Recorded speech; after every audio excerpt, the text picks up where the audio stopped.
दोस्तों, मैं आपको सुनाने जा रहा हूं हिंदी कहानी पॉडकास्ट की मूल रचना कहानी छलांग। आज 16 नवंबर 1990 है।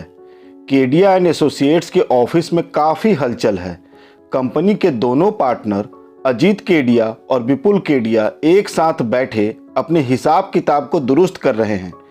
वैसे कहा जाए तो इस फर्म में अजीत का दबदबा ज़्यादा है। वह दबंग जो ठहरा, लोग तो दबी जुबान में उसके अंडरवर्ल्ड से कनेक्शन के किस्से भी सुनाते हैं।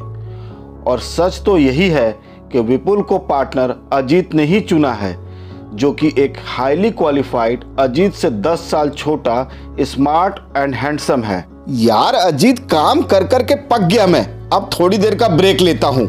अभी 1 बजा है, मैं 3 बजे तक वापस आता हूँ लौटकर। विपुल, आखिर तुम रोज दोपहर में 2 घंटे के लिए कहाँ गायब हो जाते हो? कोई चक्कर वक्कर तो नहीं है? अरे नहीं यार, कुछ नहीं, बस घर पे आशा के साथ लंच करूंगा और वापस ऑफिस 3 बजे तक आ जाऊंगा। आज हमें मल्होत्रा केस पर डिस्कशन जो करना है। ठीक है, आशा को मेरा भी हाय बोलना। और हाँ, 3 बजे मैं जरूरी काम से बाहर हूँ, तो तुम शाम को 8 बजे तक मेरे घर आ जाओ, वहीं डिस्कशन कर लेंगे। कुछ घंटों बाद विपुल के घर पर। आशा, आशा, आशा, कहाँ हो तुम? आशा, लो, तुम यहां बैठी हो और मैं पूरे घर में तुम्हें तलाश रहा हूं। क्या बात है आशा, इतनी चुप क्यों हो? क्या हुआ? ये क्या है विपुल? ये लव लेटर्स तुम्हारे कवर्ड से मिले हैं मुझे। मेरे मना करने के बाद भी तुम मुझसे मिलते रहे ना? अरे अरे आशा, ये पुरानी चिट्ठियां हैं। पुरानी हैं? देखो देखो, इन सब पर तारीख इसी महीने की है। मैं तुम्हें नहीं छोड़ूंगी विपुल, तुम्हें इसकी कीमत चुकानी पड़ेगी। मैं अजीत को सब बता दूंगी। मैं अभी अजीत को फोन लगाती हूं, जरा रुको तुम। आशा, आशा, ये क्या कर रही हो आशा? नहीं आशा, रुको।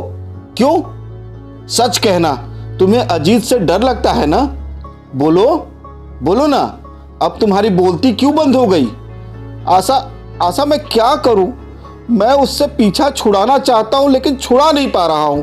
मुझे कुछ नहीं पता, मैं इस बार नहीं रुकने वाली। आशा, आशा, तुम मुझे थोड़ा सा वक्त दो, मैं सब ठीक कर दूंगा। नहीं, बस बहुत वक्त दे चुकी तुम्हें। आशा, प्लीज थोड़ा सा वक्त दो। ठीक है, मैं तुम्हें आज रात तक का मौका देती हूं। या तो तुम उस औरत से सारे संबंध तोड़ लो, या अजीत का सामना करने के लिए तैयार हो जाओ। रात 8 बजे अजीत की कोठी पर। विपुल 8 बजे से पहले ही अजीत के घर पहुंच गया। आसमान में घने बादल छाए हैं। उमा के कमरे में विपुल और उमा में जोरदार बहस हो रही है। क्या मतलब है? नहीं, मतलब क्या है? हम मिल नहीं सकते? मुझे कुछ नहीं पता। तुम मुझे इस तरह बीच में नहीं छोड़ सकते। अगर तुमने ये सोचा भी तो मैं तुम्हें बर्बाद कर दूंगी। मैं तुम्हें कहीं का नहीं छोड़ूंगी। अगर ऐसा तुमने सोचा भी तो तुम अजीत की गोलियों का शिकार बनोगे। लेकिन उमा, आशा को तुम्हारे भेजे हुए सारे लव लेटर मिल गए हैं। वो तुम्हारा सरदर्द है, तुम इलाज करो। तभी घर का नौकर महेश चाय की ट्रे लेकर अंदर आता है। गधे हो तुम, क्या नॉक करके नहीं आ सकते? कब से तुम हमारी बातें सुन रहे हो? बोलो, खड़े थे ना तुम दरवाजे के पास, बोलो। यह कहते हुए उमा ने महेश के हाथ से ट्रे नीचे फेंक दिया। तभी अजीत कमरे में एंटर होता है। क्या बात है उमा, आज तो तुम बहुत हॉट हो। तुम्हारा यह नौकर एकदम घटिया है। अरे डार्लिंग, क्या हुआ? क्या बात है? महेश, तुम दिन में भी शराब पीने लगे? नहीं साहब जी, बिल्कुल नहीं। अच्छा चलो, निकलो यहां से और ये गंदगी फटाफट साफ करो। अरे विपुल, तुम कब आए? मैं अभी आया, अभी थोड़ी देर पहले ही आया। आओ स्टडी में बैठते हैं। उमा डार्लिंग, 2 चाय भिजवाना। स्टडी में अभी मल्होत्रा केस पर डिस्कशन शुरू ही हुआ था कि यार अजीत, तुमने तो कमाल कर दिया यार। वाकई में तुम एक स्मार्ट बिजनेसमैन हो। मल्होत्रा केस में हमारे फर्म को डबल से ज्यादा का फायदा होगा। आखिर तुमने साबित कर दिया कि बिजनेस तुम्हारे खून में है। तभी महेश चाय की ट्रे लेकर स्टडी में एंटर हुआ। साहब जी चाय। यार Vipul, you don't sound like my partner. क्या खून में है? अब इसे देखो, ये महेश है, मेरे दूर का रिश्तेदार है। तेरे हिसाब से तो इसमें भी बिजनेस फैमिली का खून है, पर करता क्या है ये यहाँ? चाय पिलाता है, गाड़ी साफ करता है। देख इसे, देख कितना बड़ा गधा है ये। चाय की ट्रे रखकर उसे सर्व कर दे। नहीं, जब तक बोलूंगा नहीं ये कुछ नहीं करेगा। मैंने जो कुछ पाया है अपनी मेहनत और होशियारी से पाई है। मैंने हमेशा सीज योर अपॉर्चुनिटी में यकीन रखा है। तो प्लीज आगे कभी मत कहना ये बात, क्या समझे? अबे महेश के बच्चे, अब तू क्यों मेरे सर पे खड़ा है? चल निकल यहां से। हाँ यार विपुल, देख अब मेरा दिमाग तो काम नहीं कर रहा। ऐसा करते हैं, अपन 2-2 पैग मारते हैं और बाकी डिस्कशन कल ऑफिस में करेंगे, ओके? रात के 10 बजे अजीत के घर पर। साहब जी मुझे आपको कुछ बताना है। हाँ बोल। जी वो अबे बोल ना हकले, बोलना है तो बोल वरना निकल यहाँ से। साहब जी वो थोड़ी देर पहले मेम साहब मुझ पर गुस्सा थी ना। हाँ तो? साहब जी वो मेम साहब मेरे पे गुस्सा नहीं थी, वो विपुल साहब पर गुस्सा कर रही थी। विपुल साहब पर? जी साहब जी, वो विपुल साहब और मेम साहब का कुछ चल रहा है। हरामजादे, क्या बोल रहा है तू? साहब जी मैं झूठ नहीं बोलूँगा, मैं आपका रिश्तेदार हूँ, आपके सिवा मेरा कोई नहीं है। विपुल साहब तो हर रोज़ दोपहर को मेम साहब से मिलने आते हैं। अच्छा, तो अब पता चला विपुल हर रोज़ दोपहर में ऑफिस से कहाँ गायब रहता है। सुन बे हरामजादे, ये बात मुझे पता है, ये विपुल और मेम साहब को नहीं पता लगना चाहिए। जी साहब जी, बिल्कुल ठीक साहब जी। अब चल निकल यहाँ से। अगले दिन ऑफिस में। यार विपुल, मैं लगातार काम करके थक गया हूँ। कल वीकेंड है तो मैं सोहना वाले फार्म हाउस जा रहा हूँ, तू भी चल हमारे साथ। हमारे मतलब कौन कौन जा रहा है? अरे मैं, तुम, उमा, चाय पानी के लिए महेश को ले लेंगे और तुम चाहो तो आशा को भी ले लो। मैं उससे काफ़ी टाइम से नहीं मिला हूँ, मिल भी लूँगा। नहीं, उसकी तबीयत खराब है, वो नहीं आ सकेगी। तो ठीक है, दोपहर को निकलते हैं, शाम तक पहुँच जाएंगे। घर जाके अपनी पैकिंग कर लो। शाम 7 बजे सोहना वाले फार्म हाउस पर। विपुल, बंद कर यार फाइल को, चल थोड़ा बाहर टहल कर आते हैं। यार इतनी रात को सेफ है निकलना? अरे डर क्यों रहा है? मैं इस इलाके में चप्पे चप्पे को जानता हूँ, तू डर मत। अब बाहर चल, मैं आता हूँ। और हाँ, महेश दिखे तो भेजना। जी साहब जी, आपने बुलाया? देखो महेश, विपुल साहब जंगल देखना चाहते हैं। मेम साहब सो रही हैं, तुम उन्हें डिस्टर्ब मत करना। रात के खाने तक आ जाएंगे हम। और हाँ, घर का ध्यान रखना। रात के 9 बजे जंगल में। अजीत यार वापस चलते हैं, रात के 9 बज गए हैं, अंधेरा बहुत घना है, चलो वापस चलते हैं। मुझे तो जंगली जानवर का डर लग रहा है। जानवर का डर तो है, पर मेरे रहते डरने की जरूरत नहीं। ये देखो मेरे पास क्या है। अजीत ये क्या? तुम्हारे पास तो गन है। हाँ भाई, यहाँ जब भी आता हूँ इसे लेकर आता हूँ। सच कहूँ तो ये गन मैंने यहीं इस्तेमाल करने के लिए खरीदा है। यह इलाका दिन में ही बहुत सुनसान है, फिर रात में तो ये किसी की भी हवा टाइट कर दे। अभी पिछले महीने ही जंगली भेड़िए एक आदिवासी के बच्चे को उठा कर ले गए थे। बच्चे को भेड़िए? हाँ, कुछ दिनों बाद बच्चे की अधखाई लाश जंगल के अंदर मिली। साले झुंड में हमला करते हैं ना। यार अजीत, मुझे तो बहुत डर लग रहा है यार। चल ना यार, निकलते हैं यहाँ से। विपुल, तुझे गन चलानी आती है? बोल आती है? नहीं, मैंने कभी अपनी लाइफ में गन तक नहीं पकड़ा। तो पकड़ इसे और टॉर्च की रोशनी में सामने जो पेड़ दिख रहा है ना, उस पर निशाना लगा। अरे पकड़ ना। नहीं, मुझे नहीं चलानी आती। अरे निशाना लगा और घोड़ा दबा, बस सब ऑटोमेटिक है। चल लगा अब निशाना।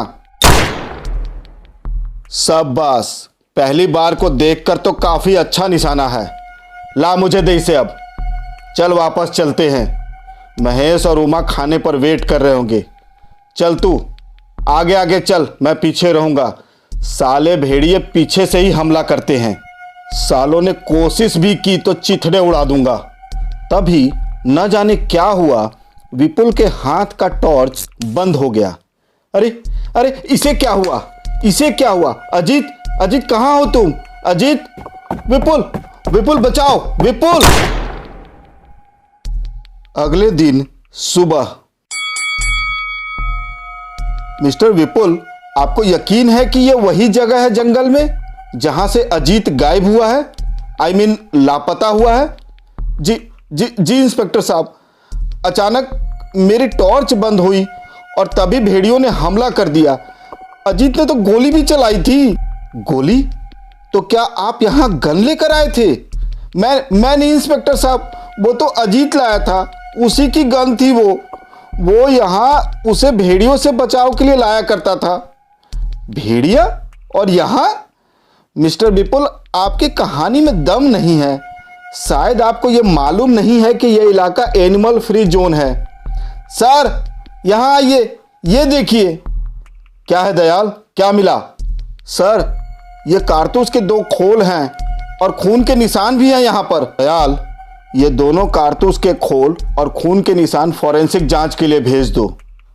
मिस्टर विपुल, आप इतनी रात को जंगल में क्या करने आए थे? सर वो मैं नहीं, वो तो अजीत मुझे जंगल अपने साथ घुमाने लाया था। उसे घूमना था जंगल सर। नहीं साहब जी, ये झूठ है। आप कौन? जी मैं महेश हूँ, इस घर का नौकर और अजीत साहब का इकलौता रिश्तेदार। बोलो क्या कहना चाहते हो? साहब जी, विपुल साहब झूठ बोल रहे हैं। अजीत साहब ने मुझे निकलने से पहले कहा था कि विपुल साहब जंगल घूमना चाहते। नहीं सर, मुझे फंसाया जा रहा। नहीं सर, मैंने कुछ नहीं किया है। मिस्टर विपुल, आप कल रात अपने बिजनेस पार्टनर मिस्टर अजीत के साथ जंगल में आए और आपने अजीत को गोली मार दी और उसकी बॉडी को कहीं छुपा दिया है। अजीत तुम कहाँ चले गए? तुम्हारे बिना तुम्हारी उमा मर जाएगी। अजीत, हौसला रखिए मिसेज अजीत। हम मिस्टर विपुल को मिस्टर अजीत की हत्या के इल्जाम में गिरफ्तार कर रहे हैं और अजीत की बॉडी के बारे में जल्द पता लगा लेंगे। ये गलत है इंस्पेक्टर साहब, ये गलत है, मुझे फंसाया जा रहा। देखिए, सही गलत का फैसला अब अदालत करेगी। 1 सप्ताह बाद।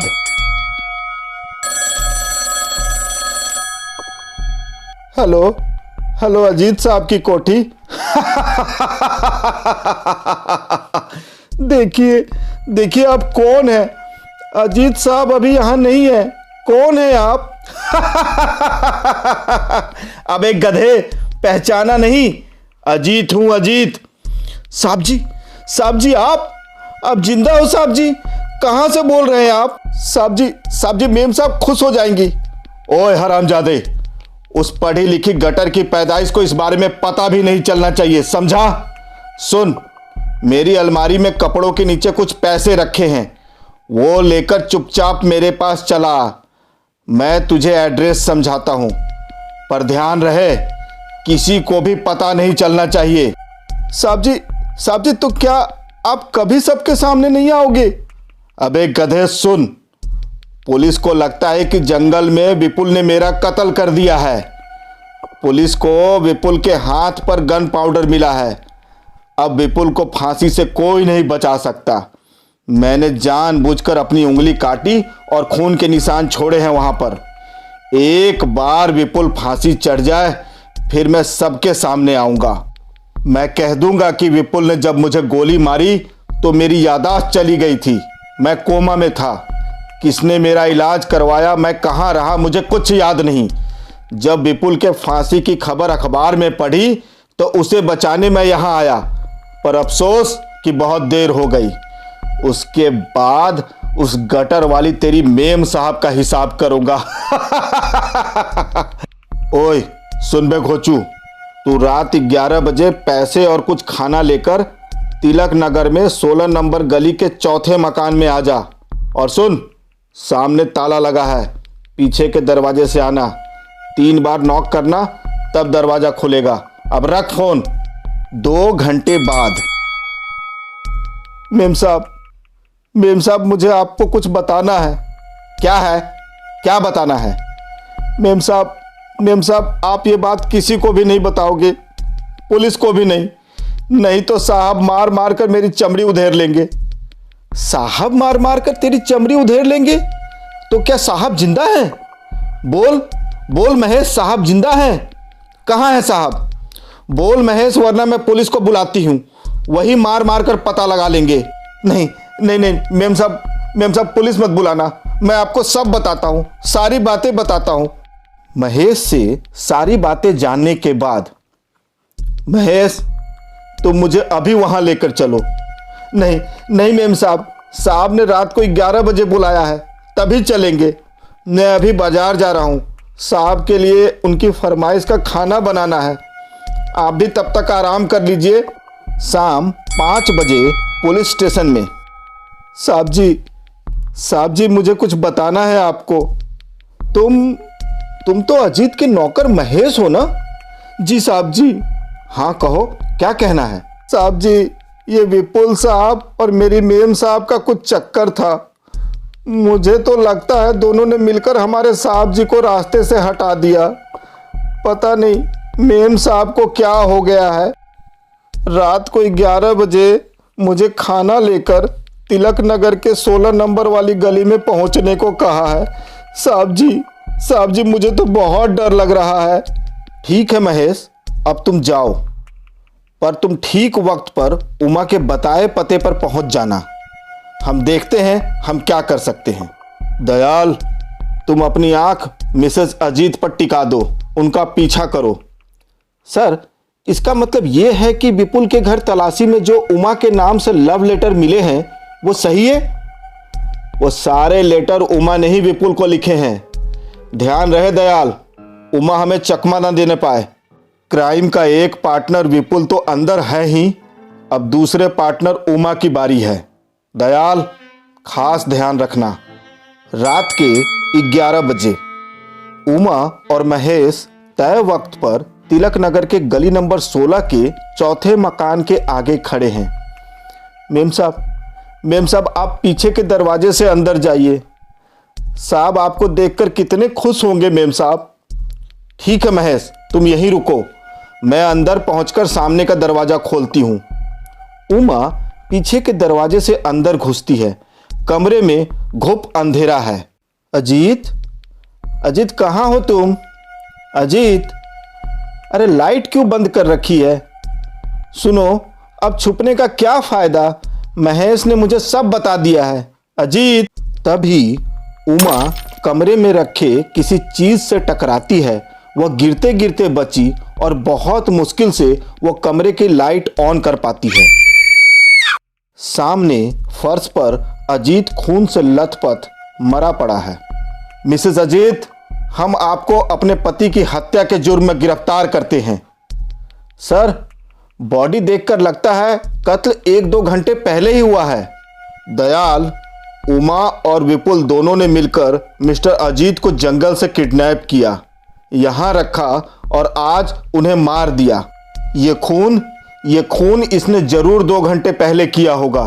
ये दोबारा बॉडी डंप करने आई होगी, पर इसे भनक भी नहीं थी कि हम इसका पीछा कर रहे हैं। अरेस्ट हर। नहीं इंस्पेक्टर साहब, ये झूठ है, मैंने अपने पति का खून नहीं किया है, ये झूठ है। 2 साल बाद केडिया एंड एसोसिएट्स के ऑफिस में। Excuse me madam, my self Bali Patnaik from times of India. Mister Kedia को जो बिजनेसमैन ऑफ द ईयर का खिताब मिला है, उसी सिलसिले में उनका इंटरव्यू लेना था। आज हमारा अपॉइंटमेंट है मैडम। मैं समझ सकती हूँ सर, पर आपके पास केवल 5 मिनट का टाइम है। इसके बाद मिस्टर केडिया की इटली की फ्लाइट है। केवल 5 minute? Okay, something is better than nothing. Hello mister Patnaik, you can start right now, go ahead. क्या जानना चाहते हो आप? जी मिस्टर केडिया, इतनी जल्दी आपने इतना नाम कमाया, इस सक्सेस का राज क्या है? देखिए, मेरे गुरु मेरे साहब जी थे। वो हमेशा कहा करते थे, सीज योर अपॉर्चुनिटी, मौके को पकड़ लो। मैंने वही किया। Now excuse me, I have to rush to Italy. एक बहुत बड़ी पार्टनरशिप डील है। बहुत जल्द मैं आप लोगों को एक्सक्लूसिव इंटरव्यू दूंगा। No problem sir, at least we got an opportunity to meet person like you. Thank you sir, bye, see you soon. अखबार के रिपोर्टर के जाते ही महेश्वर केडिया अपने पीछे टंगे अजीत केडिया की फोटो की तरफ पलटता है। आप ही कहा करते थे ना साहब जी कि मौके का फ़ायदा उठाओ, मौके का फ़ायदा उठाओ। मुझे भी मौका मिला और मैंने मौके का फ़ायदा उठा लिया। हाँ साहब जी, उस दिन जब आपने मुझे मिलने को बुलाया था तो तय वक्त से पहले ही पहुंचकर मैंने आपका शिकार कर लिया। आपने अपने पार्टनर को फंसाया तो मैंने आपको ख़त्म कर मेम साहब को फंसाया। वो आपकी दौलत और मेरे बीच में दीवार बन गई थी। देखा साहब जी, इस घोंचू ने कैसी छलांग लगाई, और वो दोनों बेवकूफ़, उनको फांसी तो नहीं हुई पर उम्र कैद भी कम है क्या। अभी आप सुन रहे थे हिंदी कहानी पॉडकास्ट की मूल रचना कहानी छलांग।